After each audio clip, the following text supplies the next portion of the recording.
You're listening to The Tropic Zone. This is your host, Andrew Scarrett. The Tropic Zone is a podcast of arts, culture, and politics across the Black diaspora. Today on The Tropic Zone, we have as a guest Alethea Bonello. She's Deputy Field Director for the Black Voters Matter Fund, an organization that partners with community groups to increase voter turnout. Alethea, thanks for joining us. Glad to be here. Let's talk about the Black Voters Matter Fund. Do Black voters matter? They absolutely do. I'm sure anyone who saw and followed the 2022 election here in Georgia would say that Black voters do indeed matter. Why? And we matter because, as the saying goes, that a rising tide lifts all boats. That is the definition of the work we do in the Black community, because we're not just pushing issues that matter to Black people. It matters to all people. Better education for our children, access to housing and health care, being able to go to a voting precinct that has working ballot machines and being able not to see long lines, but be able to go in and out and exercise the right to vote. In addition, economic issues, being able to have livable wages, all those things matter to all Americans. And so we fight not only for us, but we truly are the patriotic American that we are meant to be. Thank you for that clarity, because there's a sense that when it comes to voting, what Black voters do make a difference in election outcomes. We certainly do. One of the most important things for Black Voters Matter is we want to build power in our community. And we believe that part of that power begins with electoral power, that we vote for people who are in line with our interests, our goals and issues, and are able to bring voice to that. So when we as Black citizens take up our voting power to vote people in who have similar interests and vote people out who vote against our interests, again, that is an improvement for all people involved. As somebody who grew up overseas and, moved to the States as an adult and eventually moved to the South, one of the things that I discovered when I moved to the South is that for a lot of Black communities, one of the big obstacles is that a lot of families don't have a history of voting. How has that, have you seen that as an issue in your work, and how do we address that? So, of course, that happens because there was so much voter oppression and suppression that we have seen documented time and time again. If you think about what was done in the 50s and 60s with voting rights, when someone walks in and they're asked to recite the preamble of the Constitution and then ask the question, how many bubbles in a bar of soap or how many beans in a jar, those are ways in which they were suppressed in exercising their right to vote, when all they had to do was say, I want to register to vote today. And so when people have to deal with that oppression and they hear those stories in their families, they are subliminally taught that my vote doesn't matter. I won't be able to vote. And so now we're saying, yes, that's how it was in the past, but we've got to exercise that opportunity to not only register to vote, but show up at the ballot box. And when you show up, be an educated voter. Just don't go there and say, eeny, meeny, miny, mo, or I'm just going to vote for one person. But rather make sure you know who the candidates are, what they stand for, and what their platforms are, and that they align with what you believe in as well. And we want to encourage those elders who never had a chance to vote, those people who think they're too busy, but realize that though all politics are local, and they directly affect your quality of life. And so if we don't take the time to be intentional about voting, then voting, those who do not vote will see laws that go against their interest. And of course, our young people, we've got to change the mindset and have them come into the ballot box with us, that they realize there's nothing magical You go in, you see the names, you hit and mark X for those people that you believe in, and you get your ballot and you proudly go ahead and cast it, and you make it something not just for the presidential election, but every election. I like to say, even vote for the dog catcher, because that affects the quality of life in your area and the dogs. So make sure that every time the voting booth is open, you are there exercising your right to vote. Thanks very much for that. And let me reintroduce you. I'm listening. We're talking to Alethea Bonello, Deputy Field Director of the Black Voters Matter Fund, and she's based in Atlanta.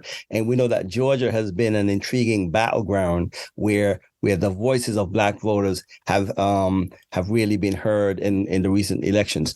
You mentioned, the fact that that families need to sort of introduce voting to our young people early. Is that one of the lessons that your organization try to pass along? Oh, definitely. We understand that we live in a very multi-generational society, that I can say to my elders, those of the baby boomer generation, you know that people have bled and died for the right to vote, and that'll inspire them. But that does not hit well with our millennial and Gen Z. So we have to talk about the fact that this is about power. Power that you were born with, power that you need to exercise, and power that you have to retain, because there are those who don't want Black votes to matter. There are those who don't want us to show up on election day so that they can do whatever they want to do against our interests. So we talk to our young people about that this is a critical opportunity, that there seems times where you can't exercise your power as an agency as a young person, but this is the time. And as we saw in this past election, that Gen Z and the millennials were a driving force enabled to creating change and bringing in new and younger voices into the political spectrum. So we're excited to always work with our young people, whether it be even those who cannot vote, but in some states, you can be as young as 16 and work as a poll worker on election day. So we encourage that as well. Again, we want to demystify what voting isn't and let people understand what voting is all about. And voting, it's about power. And you've got local power, you've got federal power. One of the things that we've seen is that, especially during the Obama years, Black voters would come out during the presidential elections, but in the off-year elections, they'd stay home. And so a lot of the gains that are won during one election get totally lost in another cycle. How do you as an organization try to educate people about that? Because local elections matter even sometimes more than federal elections. That's right. And so honestly, there's no such thing as an off year. Even in this year, we are looking at what happened, what worked and what didn't work in the election year. We're looking at how we can go ahead and increase voter registration and voter turnout in the coming years. And there are very important local elections and state elections that are happening. Why is it important? On a federal level, we know the president and the Congress, they do certain things from a federal level. But there also is your state legislature who creates laws that directly impact and affect your state, and your local municipal, city council, county commission elections. They affect what's going on in your local community. One thing that's very important, for example, we have voter election laws on a federal level, but most election laws and rules are regulated on the state level and on the local level. And so voting laws are different when whatever state you go. And so you need to be able to elect a Secretary of State that has your best interests, and the state legislature, as you heard, because we were able to make so many successes and gains in Georgia, the state legislature chose to limit certain things. So people talk about, oh, well, I don't see voter suppression. Voter suppression can be as simple as limiting early voting days and hours. It can be, we saw success in the African American community with something called Souls to the Polls because of Sunday voting, early voting. There are state legislatures who try to restrict that, particularly here in Georgia during the runoff. They didn't want to provide long periods of early voting that was impacted. They didn't want to have Sunday voting. And so there's some places who can't afford, if you will, in their budget to have Saturday voting. All those ways are which African Americans have utilized to be able to vote on early voting. And so when those are restricted, that's voter suppression. There are those people who go and either park their vehicles very close to the voting polls, or they taking pictures, or they have guns drawn because they want to go ahead and intimidate persons who are voting. There are some people who feel very skittish. They may have a warrant or a ticket out, and then they're concerned that if they see whether it's a police presence or any other presence, that is going to help them stay away from the polls. So it's important that we understand all these things and educate our people about what is real, what is right. And when you are armed with education and the law, you can stand up even more confidently to those who are trying to suppress your opportunity to vote. And having that knowledge really makes a difference. Georgia got a lot of coverage for a lot of the suppression efforts that you mentioned.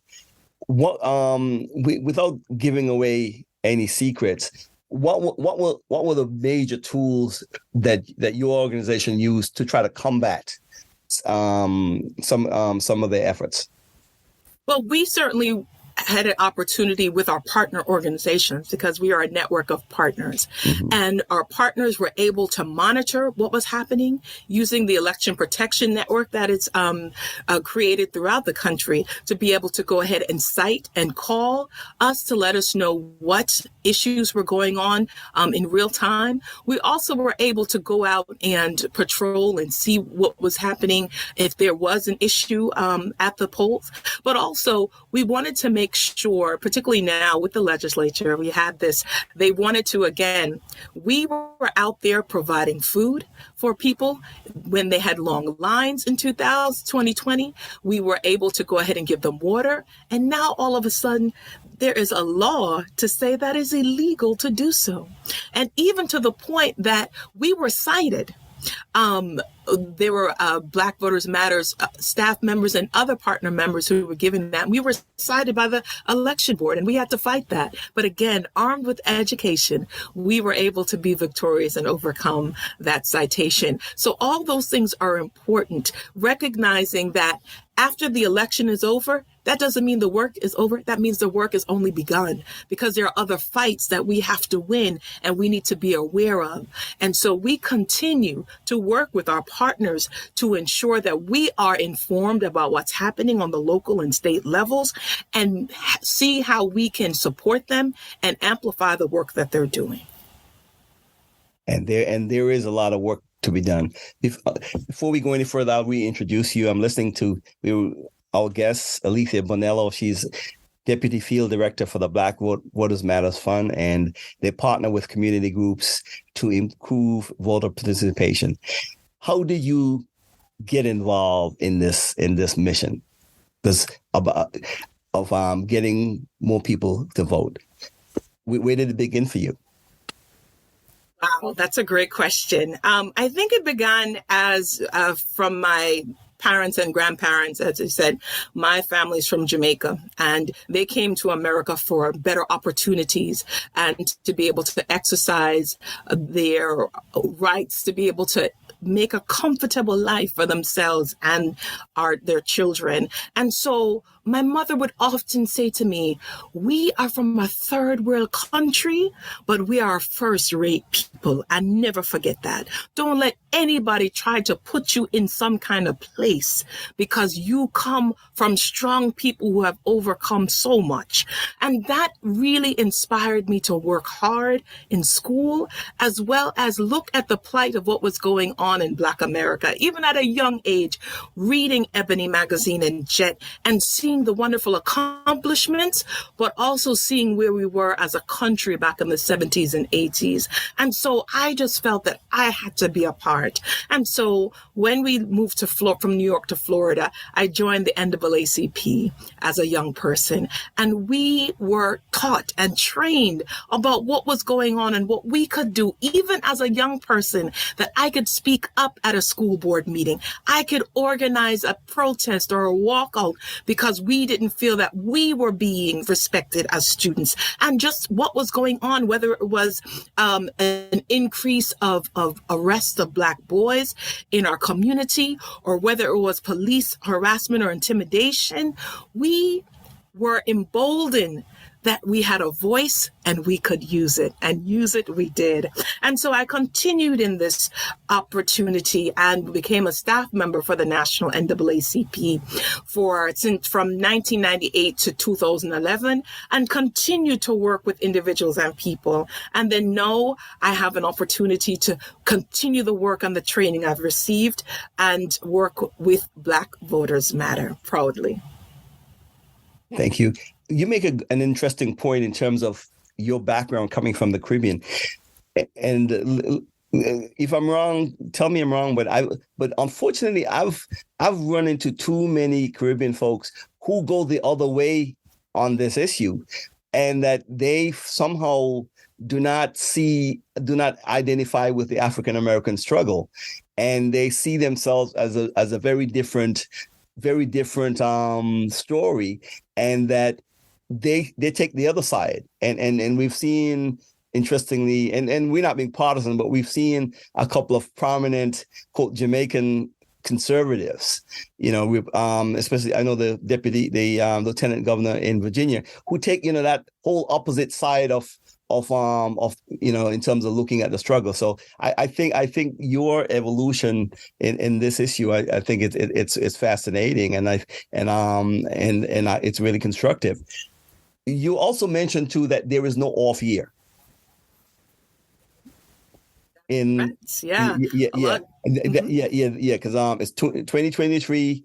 We're hearing people talk about who's going to run for president, but what are some of the things that your organization is doing in 2023? Because we know that 2024 is going to be busy.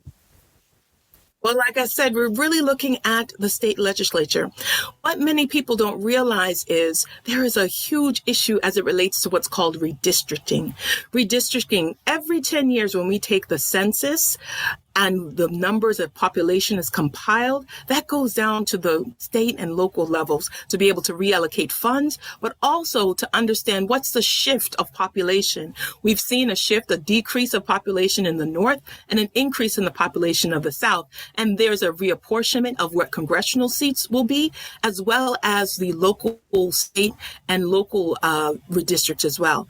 What is happening if the legislature is controlled by people who do not have our best interests? They will do what's called packing. They will create a district that has so many, an oversaturated amount of African Americans that, yes, they can vote for someone that may have be African American hue. However, in the other surrounding districts that may still have pockets of African Americans, they will not be able to have a strong voice in who they're able to elect. And that's a problem. And so some of these districts are drawn so crazily. It's called gerrymandering. It may be a small sliver versus a round circle. It's not contiguous. It just does not have a sensible shape. And they do that specifically because they know where the pockets of the Black population is. And so we're monitoring that and fighting against that.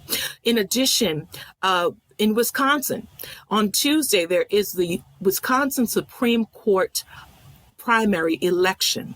Now, right now, the There is a shift in the balance of power about who are conservatives and who are progressives on that court. And there are 4 nonpartisan candidates who are vying for that open seat. And so we just want to educate people, look, you have a chance because these Supreme Court justices discuss reproductive justice. They discuss issues on police. They discuss issues on healthcare. Anything that goes in front of the Supreme Court, you have a voice to get someone on there that will speak to your issues, and you've got to do it now. And then we're also supporting our partners on the ground who are doing the education and the voter registration. Wisconsin is the same day. You can register the same day that you vote, and that can take place on February 21st. And so we're really galvanizing people around that. There is a current legislature in Kansas City, in Missouri, that in terms of ballot initiatives, you had to get 50% approval initially. Now they want to increase that to 60%. So if a grassroots organization wants to put a ballot initiative on the ballot, they're making it harder to do that. And they're doing that because we've had several other ballot initiatives that have passed. And so now they want to make it harder for us to do that. So there is much work to be done. That is, yeah. And so there's no time off. There's no year off. Not at all. There is no year off. There is no year off. That's a great reminder. For people who have not joined the struggle, what are some of the things that average person can do to get more involved in this movement in terms of increasing voter participation? First of all, we want people to check their voter status. A lot of people have registered to vote and they think, oh, if I'm registered for life. It doesn't work that way. Typically, if you do not vote within 2 to 3 cycles of voting, whether it's federal or local, they will take you what's called purging you off the rolls. So I need you to check your status. You can go to vote411.org or vote.org and go ahead, or even on our website, BlackVotersMatterFund.org, and check your status to make sure that you are an active voter. Then you need to know where your precinct is located, because that may have changed in recent years. Then we want you to have a family conversation. Elders, talk to your children and your children's children about why they need to vote. Make sure that if you need assistance, you reach out. If you don't know, you got to speak up, because there are too many people who are registered to vote but have never voted. And so that discourages them because they're too embarrassed to ask for help. But now is the time. We need Lottie Dottie and everybody to be a part of this crusade. And of course, be educated. There are too many ways, whether it be social media or digital newspapers or the television news shows, that you should be educated about what's going on. Because even though you don't think it impacts you directly, rest assured, beloved, it will. It will eventually. So it's important to make sure that you are educated and you are educating others to do it. And of course, we welcome you to become a volunteer of Black Voters Matter. We have individuals that do work in the core states in the South, of course, and then I'm over Wisconsin,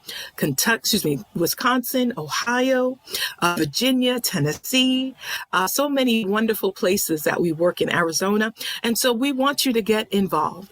Feel free to contact us to let us know what you're doing, and maybe we can partner with you as well. Thank you, Alethea. And thank you for being a guest on the Tropic Zone. Again, our guest today is Alethea Bonello. She's Deputy Field Director for the Black Voters Matter Fund, and they're an organization that partners with community groups to increase voter participation. And voting, we know, is at the heart of our democracy, and Black Voters Matter the same way that Black Lives Matter. Alethea, thank you for joining us, and we'd love to have you back again on the Tropic Zone in 2024 when things really heat up. Again, thanks for being with us. Thanks for having me, Andrew. God bless.